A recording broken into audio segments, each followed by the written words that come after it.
Hey, what's going on there, guys? Nick here from Absolute MTG, and today we are going to be taking a look at the From the Vault Annihilation box. So each year, Wizards of the Coast comes out with another From the Vault series box, and each year they have a different theme going on for it. So for this year, for Annihilation, it is going to be a Wrath-themed box.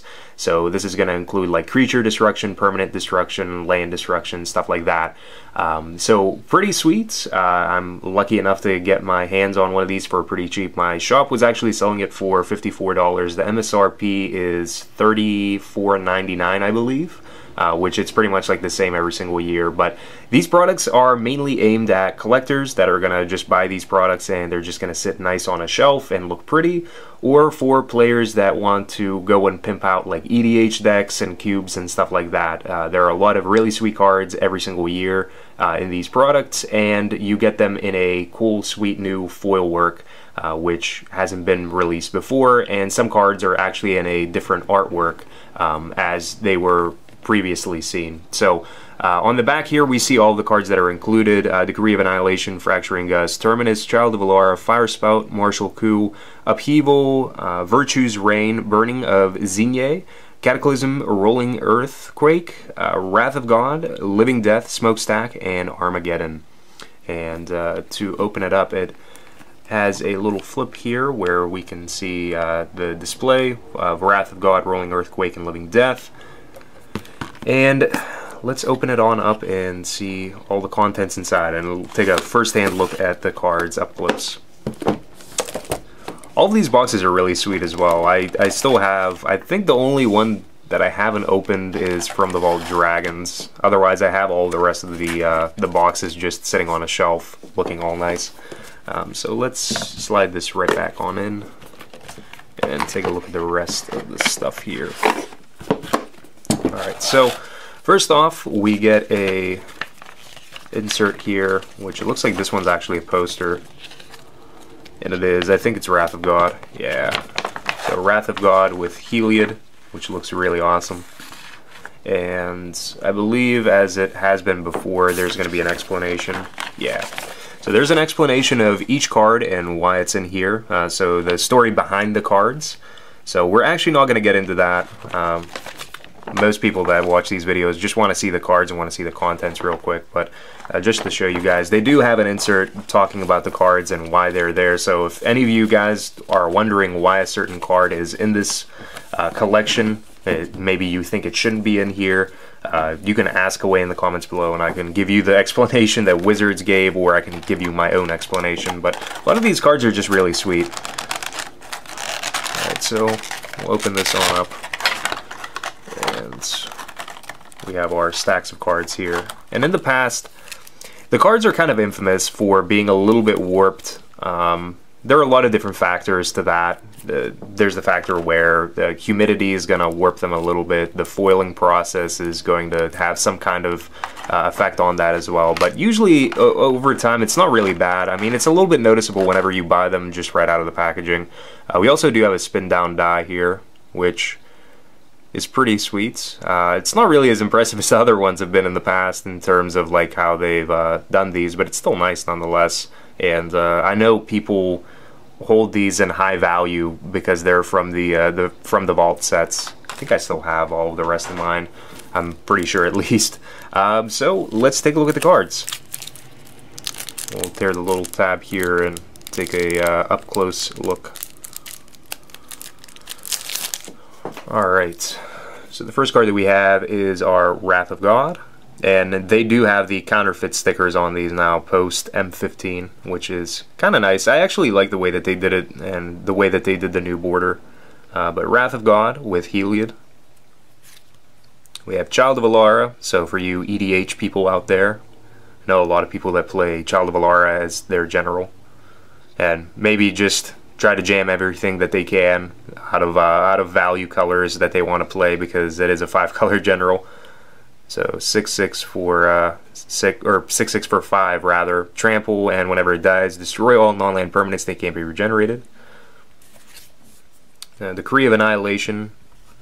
So you can cycle it for 7, or you can cast it for 10. Exile all artifacts, creatures, and lands from the battlefield.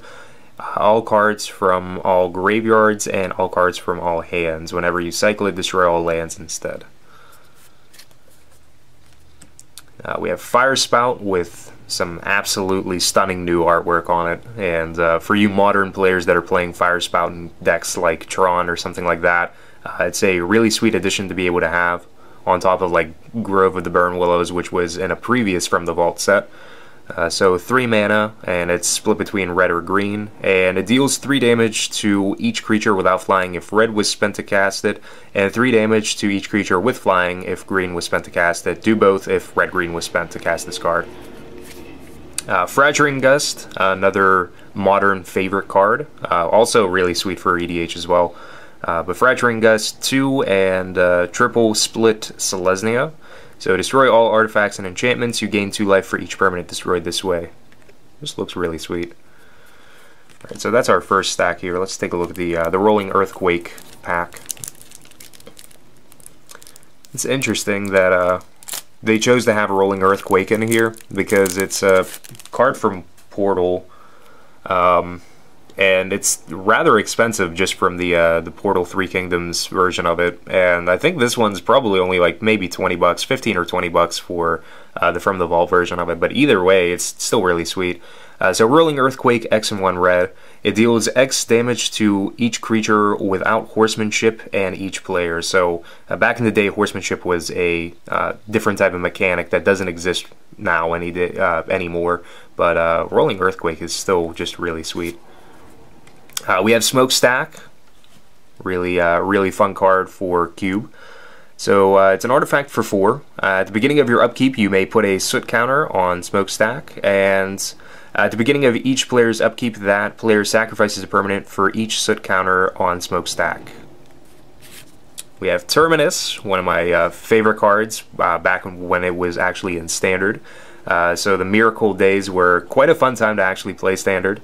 6 mana to cast it, or you can Miracle it for 1 white, and you can cast it for its Miracle cost whenever you draw it. If it's the first card you drew for the turn, put all creatures on the bottom of their owner's libraries. It's iconic just because of like Alexander Haynes' Miracles deck. But this card was just so much fun to be able to play, like think twice during your opponent's turn in the Terminus and just flip everything to the bottom of their library. Was just such a fun control season. Upheaval, another fantastic cube card, and just having it in foil is just really amazing. So return all permanents to their owner's hands for 6, and just looks so sleek in foil.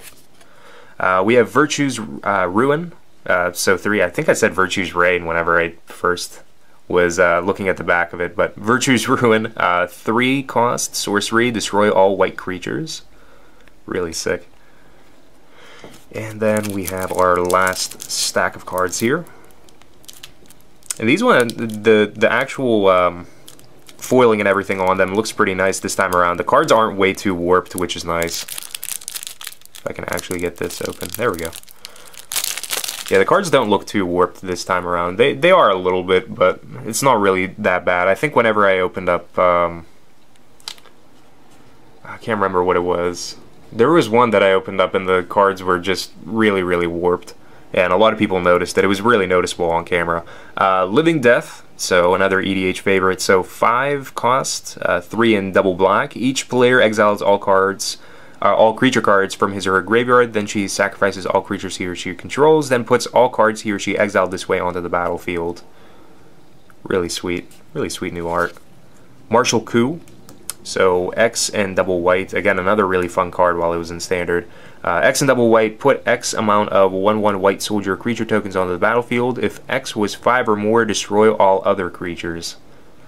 Really cool concept for a card, just so sweet. Armageddon, cube favorite, and this one's absolutely going into the cube for me. Destroy all lands for 4. Just that art, so nice, so nice. Burning of Xingye, so 6 cost, sorcery, you destroy 4 lands you control, then target opponent destroys 4 lands he or she controls, then it deals 4 damage to each creature. So if you have creatures that are bigger than 4 toughness and are able to survive that global 4 damage to everything, then you are pretty golden, because destroying 4 lands is quite monumental in most cases.